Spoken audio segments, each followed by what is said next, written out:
more? Yeah. I Okay. think so. Are we going? Oh, okay.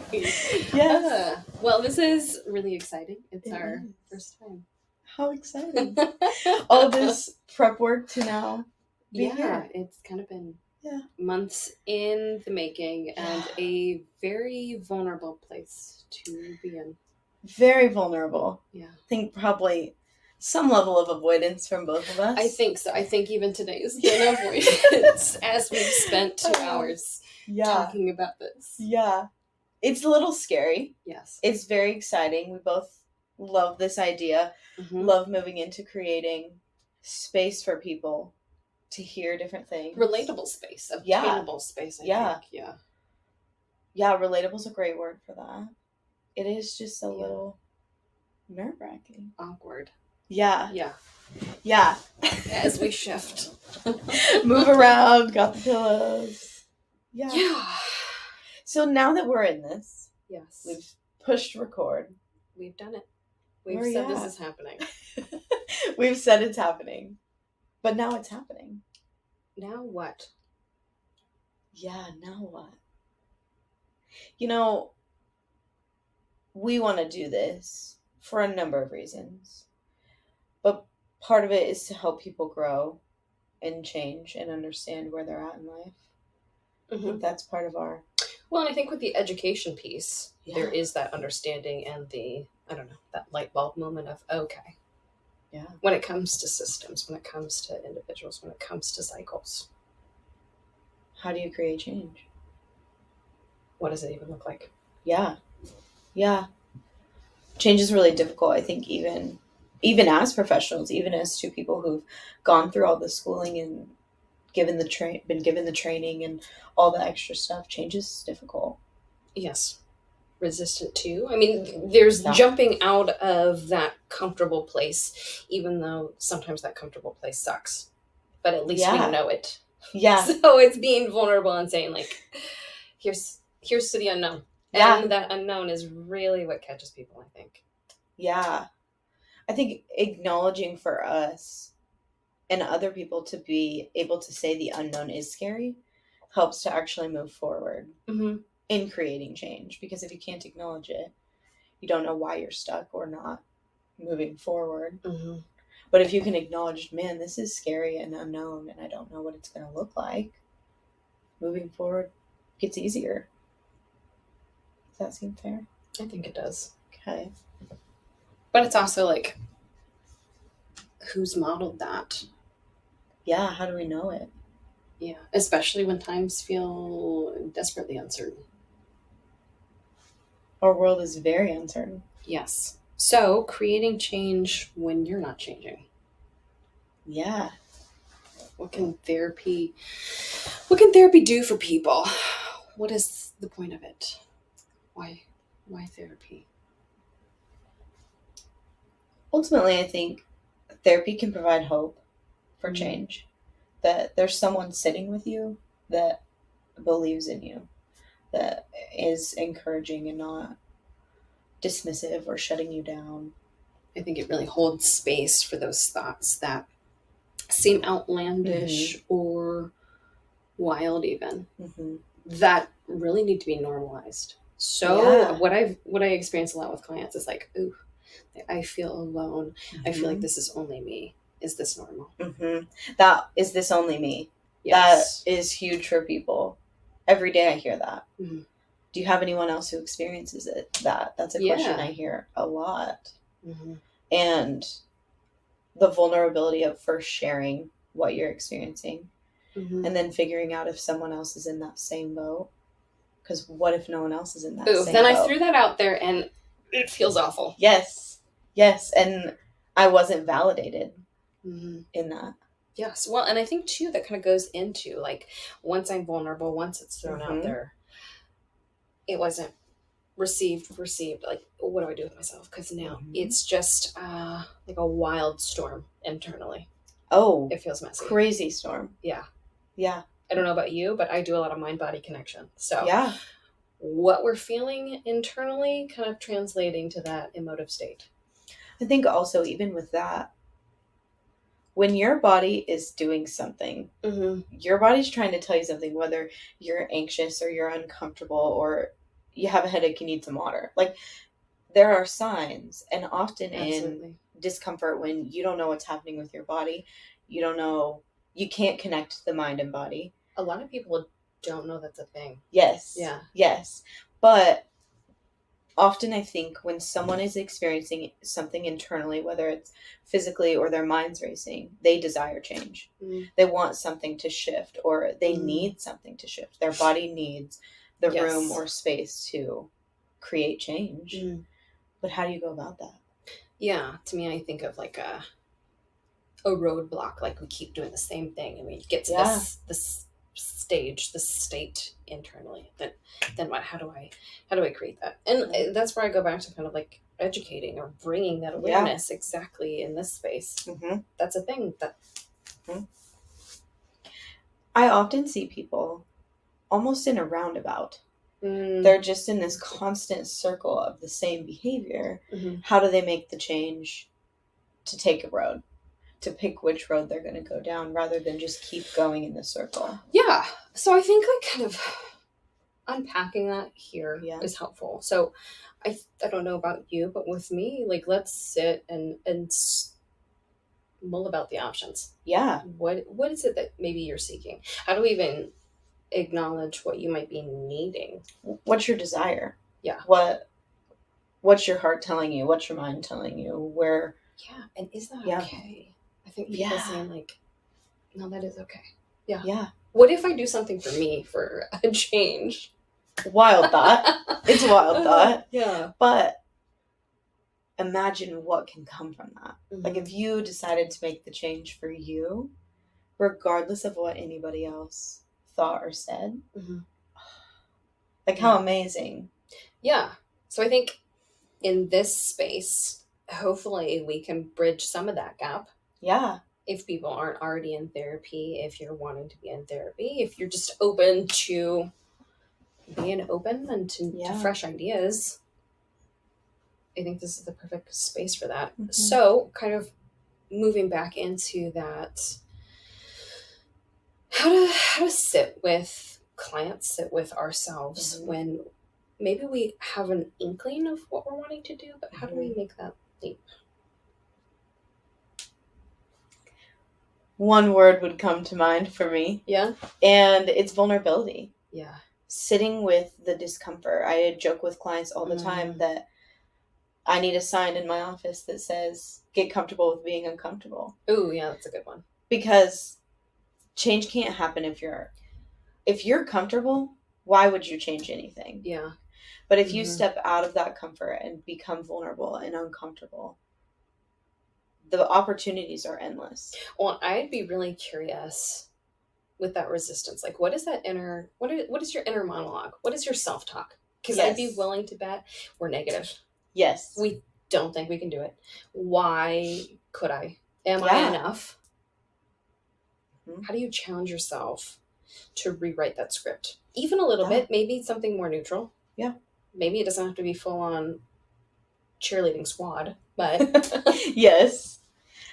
I often think with change, with creating change, you have to challenge your regular day-to-day thoughts. Like, the day-to-day is telling you, no, you can't do that, or someone else would do it better, or I'd not be enough for that, or XYZ, whatever that. Well, it's so quickly to go back into the negative slump. But that's also something I feel like clients aren't aware of how moment to moment and day in and day out some of these shifts can be, and how much it needs to be rehearsed and practiced. Oh, constantly. It's not just like a one-time deal.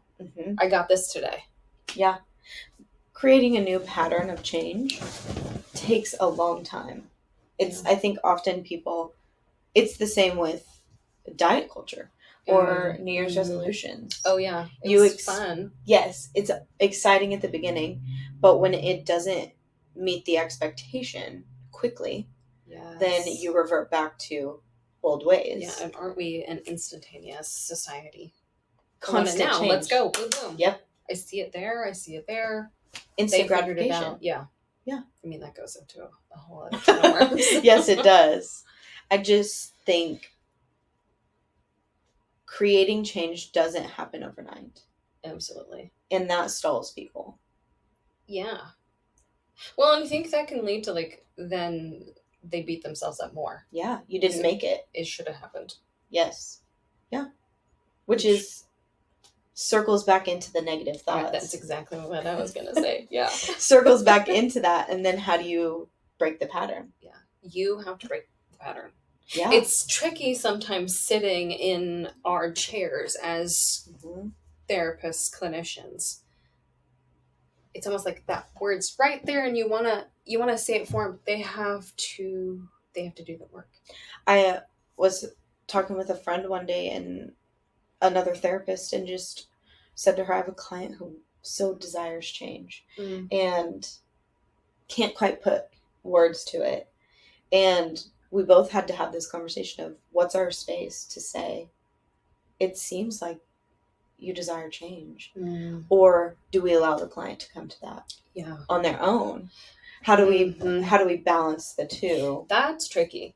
Because I know it's sometimes like, I know exactly what you're trying to say, but doesn't it mean more when you come to your own conclusion? Yeah. And I think there's a space to say, it sounds like, or I'm curious if this is what you're experiencing. But the power that comes from a client figuring it out on their own, without someone else influencing it, without a position of power, sadly, as a therapist, we hold a lot of that power in the room. Yeah. And I think we have to work every day to make sure we're giving the power back to clients to want that and change for themselves. Do you feel like that autonomy, like that seems to be very much lacking in people? Oh. Taking that back. I feel like that's something that I encounter a lot with clients. Yeah. The inability to create or desire something for themselves without someone else influencing it. Yeah. That I think that could be a whole episode in its own. Yeah, well, I was going to say people influencing. Yeah. Yes. I would circle that back to differentiation. That being able to separate my thoughts and feelings from your thoughts and feelings. Yeah. We don't have a culture that separates those. They're all intertwined. Yes. Yeah, that's a good word for it. It's why I think change, especially within a family system, can be really difficult. Because what if my family doesn't agree with it? Or what if they don't approve? Or what if I make this change and cut off from family? Like, yes. Then I'm back to alone. And how do I have the strength to move forward? Yeah.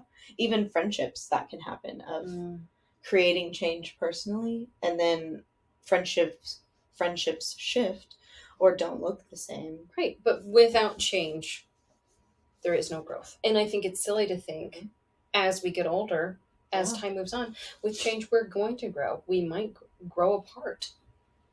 Perhaps there's some better communication to be had there. Yeah. Or it's just recognizing, like, unfortunately, sometimes it comes down to that friendship was what I needed at those times. And now we're just at different stages, phases.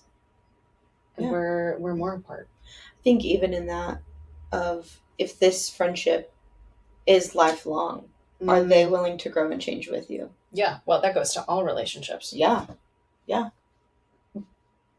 But if you stay where you're at, is that working for you? Like, if no change happens, if you don't choose to move forward and shift the view or shift behavior, can you survive that way? And survival isn't ideal. We want to thrive. I was going to say, survival seems to be kind of low on the totem pole. Like, that's just basic. Skirting by? Yeah. Whatever the phrase is. Yeah. I do think, though, there's potential for growth within a system. But everybody's got to be open to that idea. Yeah. And how much openness? It's scary. Yeah. Well, I mean, that goes down to, like, generations here. Yeah. Yeah. And how to break that cycle. Yeah. You're, again, being the trailblazer in the family. But also having awareness of that family cycle. Yeah. Of what's been going on. To say, like, I see it. You see how it's worked. I see how it's affected me. Mm-hmm. I want to do more. Even better. Yeah. I love working with families and having as many people in my office as possible. I absolutely hate that. Give me an individual, we'll grind it out, figure it out. I'll be your cheerleader. I only like one. That's totally fair. I think I've seen so much power and change and vulnerability when everyone comes together. Mm-hmm. That individual work is amazing. Truly, it has its place. But I had the opportunity this year to work with 3 generations, and all 3 in my office, and the power behind that. That sounds wildly intimidating. Yeah, it wasn't great on the day. I thought, oh, this is scary, and how will they all respond? Yeah. But ultimately, my goal is to create space for all 3 of those generations to be in connection with one another. It doesn't have to look like everybody else. But if you guys can connect despite differences, how amazing. Isn't that just like a phrase that we should be hearing more often? Yes. Yeah, especially the state of our world right now, that there's so many different views, opinions. We can be different, and that's okay. Yes. How crazy. Yeah. I think even you and I, we called this Two View for a reason. Absolutely. That we have really different views of things. Mm-hmm. We raised a little differently. Yep. Our work prior to being therapists is significantly different. Life perspectives. I mean, our licenses. Our relationships. Yeah. Married, single, stepmom, no kids, like all the things. Pet parents. We're both pet parents, which is important to both of us. But we both desire change. Yeah. And ultimately, that's why we've chosen to do this. Right. I think it would be quite silly if we sat in these chairs and were stagnant ourselves. Yeah. How ridiculous. Yeah. Yeah. I'm sure that's out there, but yeah. I'm always in that, like, let's problem solve, let's move forward, let's figure something out. And I challenge my clients with that, and I challenge myself with that. I think 2 things with therapy that I remind myself daily, if not hourly, is I need to keep growing. I can't be a good therapist if I don't. If I stay where I'm at, that I can't be good, because that doesn't help people. No. At all.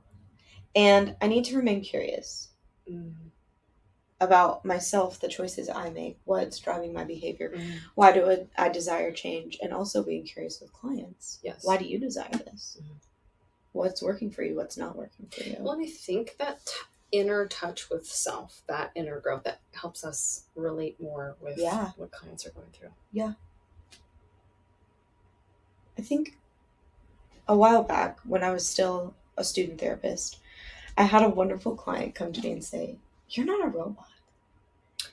And it was so profound. It's very simple, a simple statement, but they'd been coming every session thinking, this person has it all together.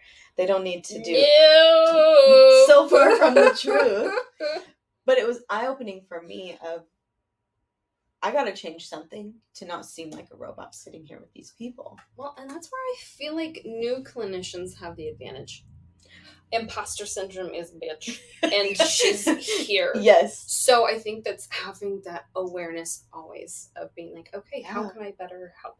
How do I understand myself so I can understand you?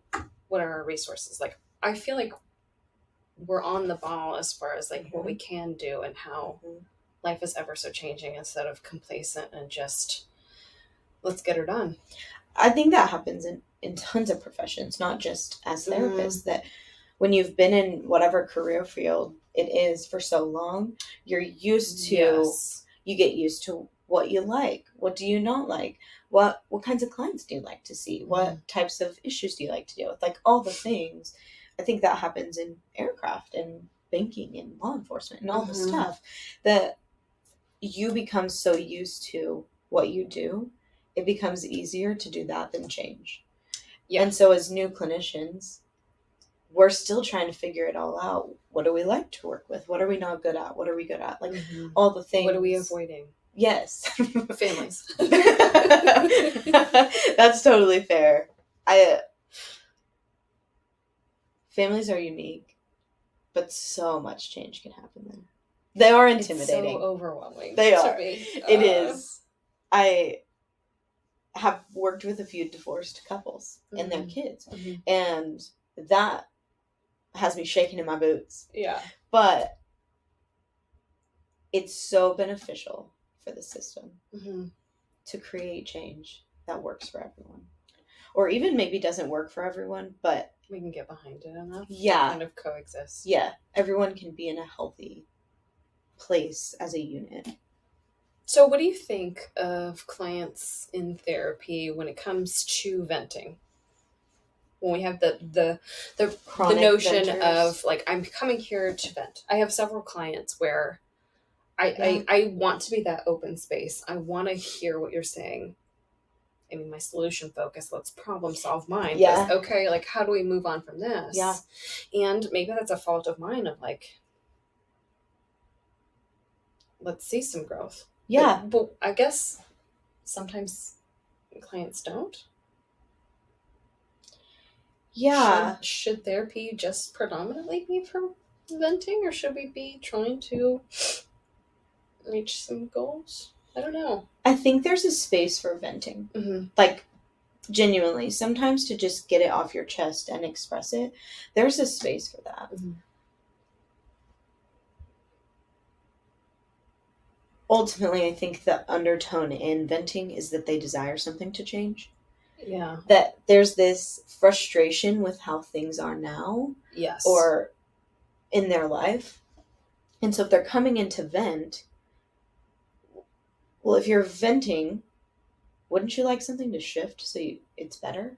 Like, I've posed this question, and it's like, yes, we've come so far, but then we have some of those persistent, resistant, and it's like, yes. What about last session?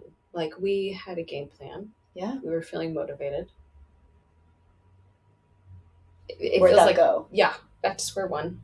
And square one's comfortable. I know it. Yeah. I can sulk in it. Same space. Yeah. I tell new clients when they ask, because often I have this question of like, how often do you think I should be here? Of how often should therapy happen? And ultimately, it's up to the client. I do recommend, though, more than once a month. Because when you come once a month, there almost seems to be this pressure for clients to spew everything that happened. Here's a dump of everything that's transpired. So then you go through the 50-minute window of a therapy session with no space to dive into why it's bothering you. What could shift that would make it better for you? Do you truly desire change? Because if not, I can mentally prepare for you to come in here and just spew. Yeah. But often clients come in with this desire or hope for change and state that of like, I ask all my clients, if at the end of this, everything was great, that you felt like you dove into your therapy goals and you've met them, what would be happening? What would that look like? Yeah, what would it look like? And the undertone has changed. That something has shifted, that they're better able to cope, or their relationships are healthier, or something along those lines. I have some that it's so hard to even envision what that would look like.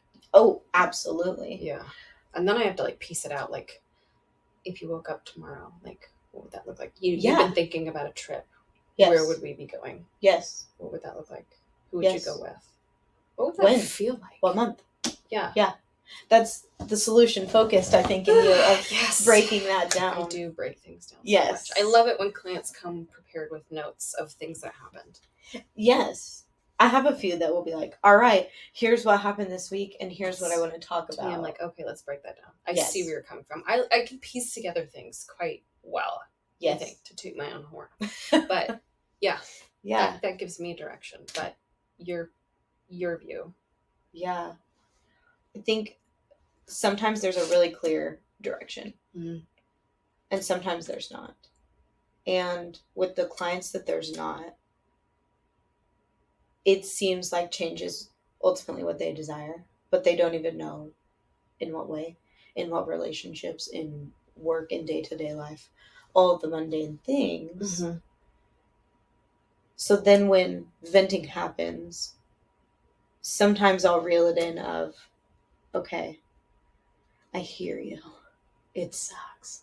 Like, life is hard. You're in this place of really deep struggle. What are you willing to do to change that? And kind of shifting back to, yeah, what can you do? Yes, it's about you.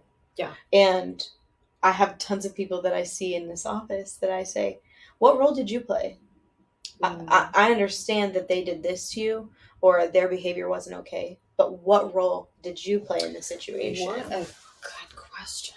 Yeah, it's not always taken well. I can imagine that. And that's where I go, like, yeah. Conflict.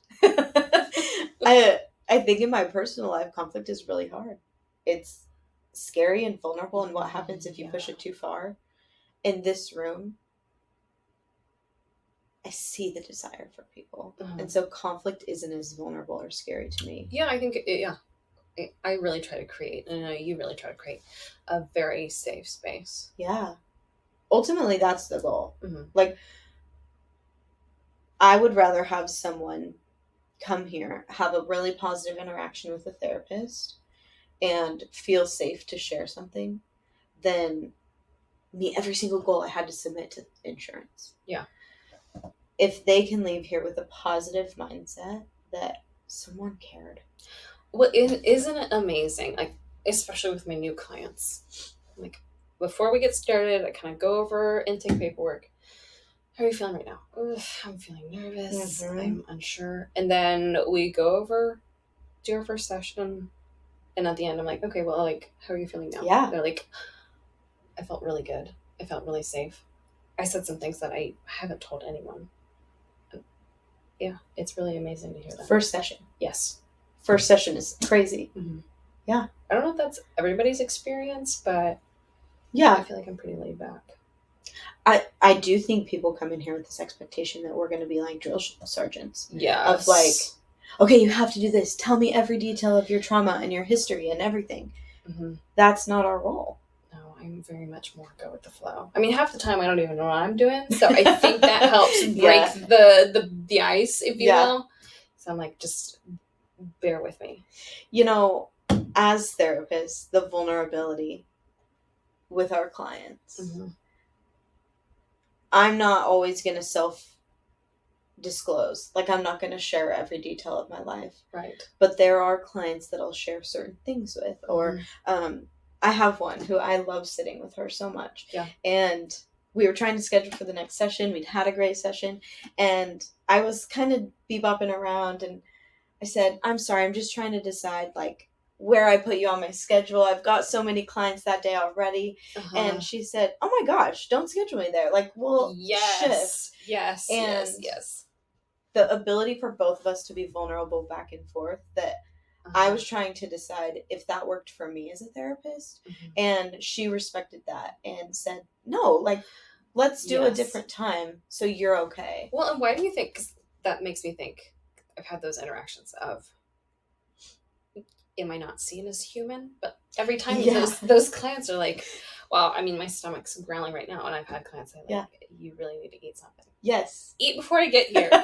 Or, I want to take off this day. Like, are you okay if we push it? They're like, have a trip. Yes. Please do you. Yes. I think somewhat, even thinking about my own therapy experience with my past therapists, I want them to be good because I need them stable in session. So why do we have this, like, work, have to know it? I don't know. I flip between, like, I can be relaxed and casual to, like, I have this game plan in mind before clients get in of, like, this is going to be tough because I'm not sure how to navigate this. And I don't know, like, this professionalism. I don't know. Yeah. Am I being, I ramble. Am I, no, I get what you're saying. Yeah. I think within a helping profession, even outside of therapy, there's an expectation you just help. You do whatever it is. Whatever and so it takes. there is an expectation, even with insurance, of utilizing insurance. Mm-hmm. They have all these rules and requirements that you need to meet. So you get in and it's very structured and you're like, I've got to meet these requirements. I've got to be able to say they're meeting their treatment goals. And it becomes this like fixation almost. Yeah, and sometimes I guess it's not as organic. No. And I think that's what I'm hoping, like, you and I helps us stand out with breaking that down. We are approachable. Yes, we are. We wear Nick Miller shirts. The Office. The Office. Our sneakers.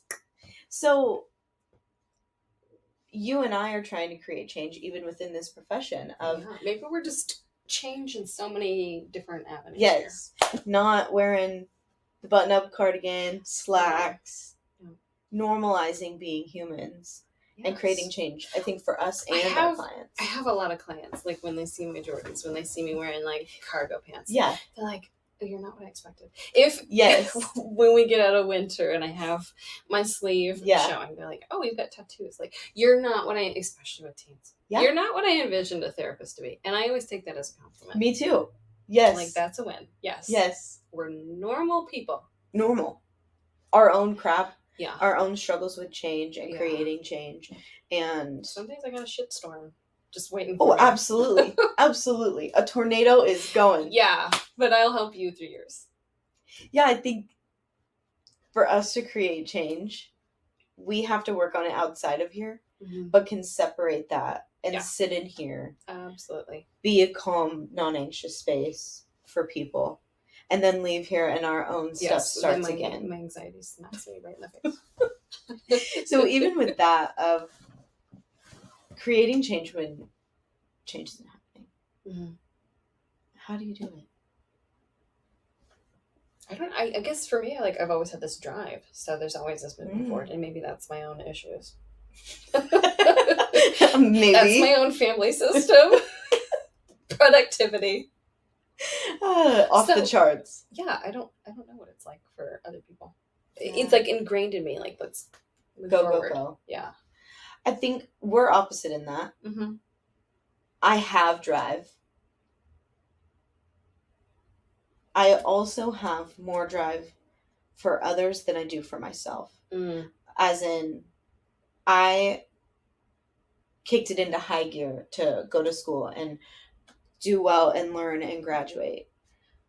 Partially that was for me, but a very small percentage. The majority was so I could sit here and sit with clients and help them. I think in my own personal life, sometimes I have to be driven by someone else in the sense of you and I trying to get this off the ground. I will put that in my back pocket for later. Of like, here's the deadline. We talked about this earlier. When are we recording next? When are we posting? All the things.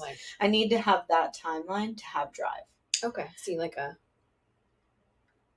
Yeah. So if change has to happen, I give myself some level of deadline.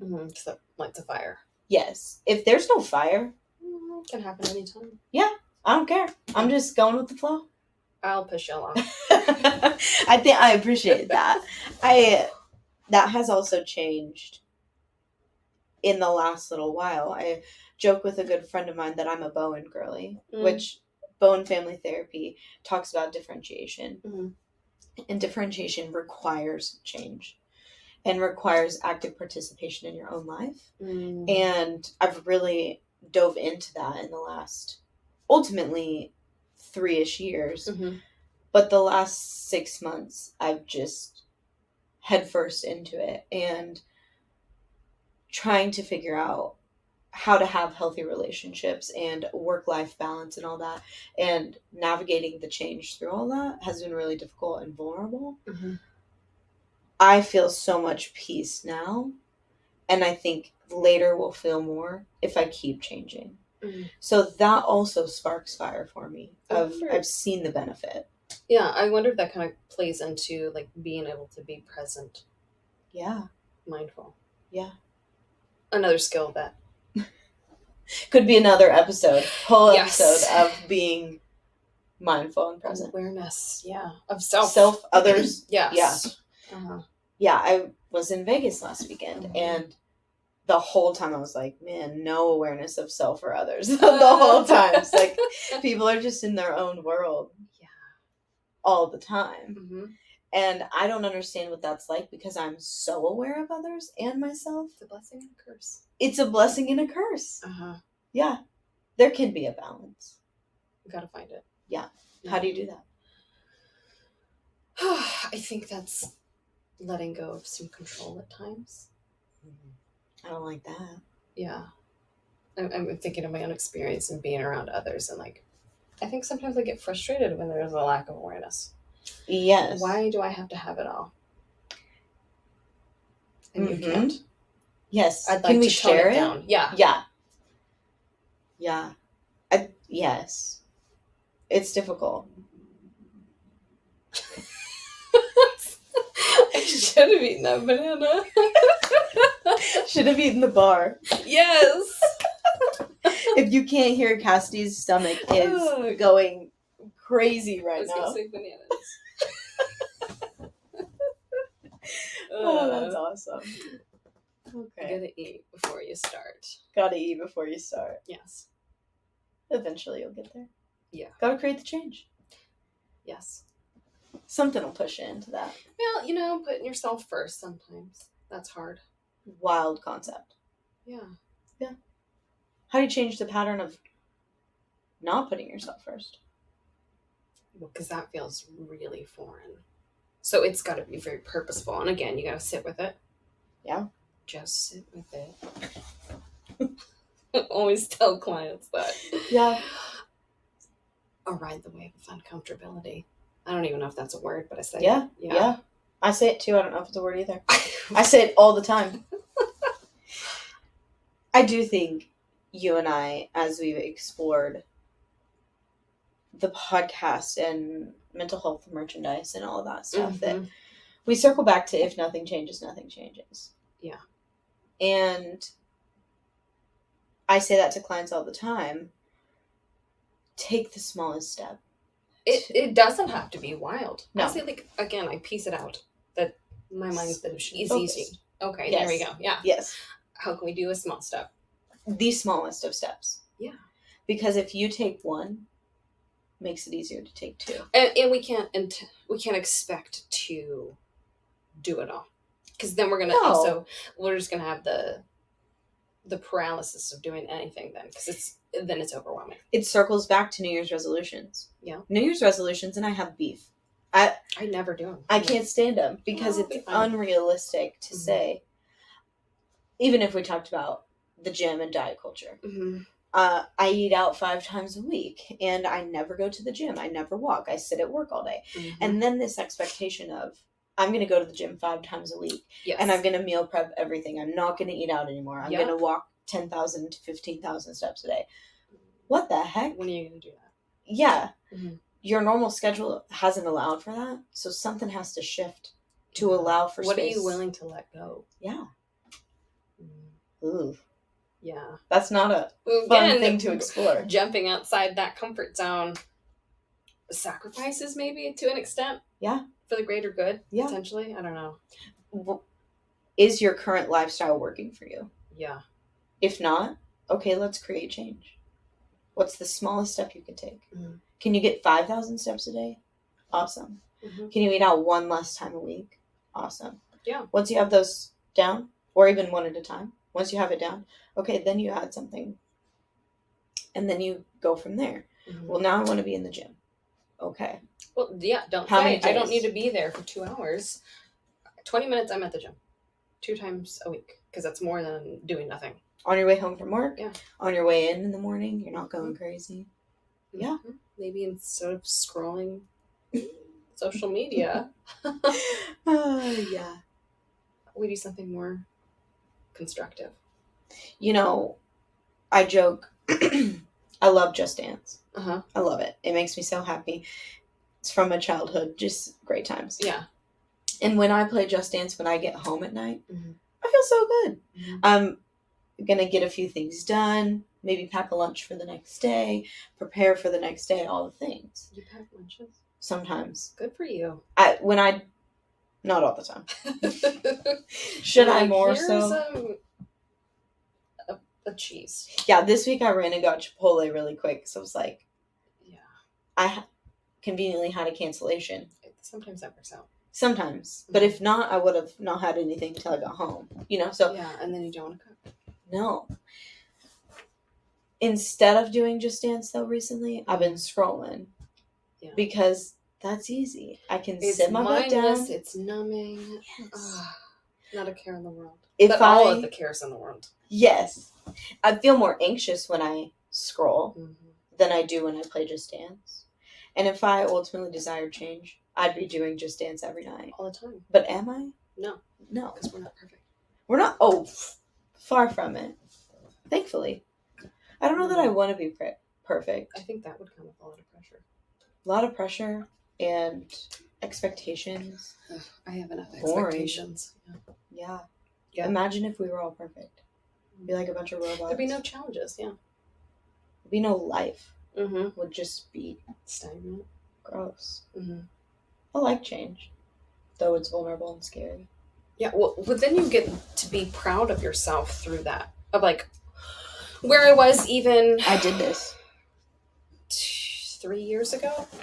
Is that right? Three or some years ago? I had a big change. I did a career change. Yeah. Where I went from at least, a normal paycheck and benefits and job security to let's go back to school and see what happens. Yeah. And just hoping for the best. To then starting in private practice, having nothing, literally no clients, to like trying to build that up. And I even think this has been on my mind recently of the switch from school to regular life. Mm-hmm. That the shifts and changes in that alone. Yeah. Like when I was in school, I didn't have to manage any payments. I had to write a session note with that. That's it. There were no... Towards the end, there were more expectations of how often you did treatment plans and all that stuff. Yeah. I managed my own life. And that was limited compared to now what I manage. I don't think anyone prepares you to start a business. No. At all. No. That class would be so helpful. See, I had that class. Still not helpful. Okay, wow. So... We've talked about how classes definitely differed. Your experience compared to mine. Mine was also during COVID, so a lot less interactions, all online. But I think program-wise, too, was just not as meaty. There was a different level of expectations, I think, in my program. I am trying to think of what my expectations were. That's kind of telling in its own. Yeah. I'll leave it at that. Yeah. I have a great friend who's trying to figure out what school to go to. Mm-hmm. And change is really vulnerable and scary. And so figuring that out and walking alongside her in that. Mm-hmm. I've maybe swayed her a little bit towards my program rather than yours. Uh-huh. Partially because of our conversations that we've had regarding expectations. And I think also in my program, it was expected to change. That the way you came in is not the way you're going. And I think that was kind of like loosely addressed. See, the whole first 8 months of my program was about self. And I don't know. We had to write papers about us and how we saw change and how things applied to us and what we were willing to do to take care of ourselves through this program and all that. Yeah, I don't know if I did that. I think at times there was frustration from us as students of like, this is bullshit. Uh-huh. Like, there's so much that we have to do. I'm grateful now that there were... You have to be able to self-reflect. Yes. You have to be able to. Mm-hmm. In order to create change. Yeah, because if nothing changes, nothing changes. True. Okay. You feel like that's time? I'm kind of thinking that's time. Okay, good deal. Yeah!